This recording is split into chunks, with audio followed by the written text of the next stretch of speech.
So I grew up as a big fan of Paul Harvey and listening to Paul Harvey all the time, and to go through his story and to be able to hear at the tail end of everyone, and now you know the rest of the story. It was pretty stark today. I've mentioned to several folks over the last several days, Proverbs 18:17, that says in a lawsuit, the first to plead their case seems right until they're cross-examined.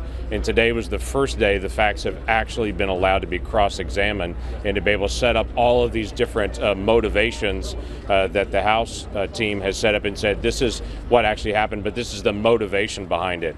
My two big frustrations have always been, they're trying to say, I know this is what President Zelensky said, but this is what we read his mind, what he actually meant.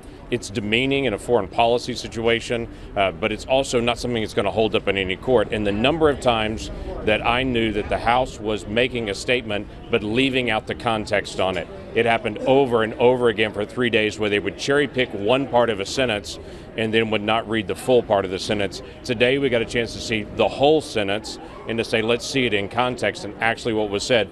Like, for instance, over and over again, this statement of President Zelensky always wanted a White House meeting, a White House meeting, a White House meeting. But then it was President Zelensky himself early in the process that said, or we can meet in Poland on September the 1st. That would be fine.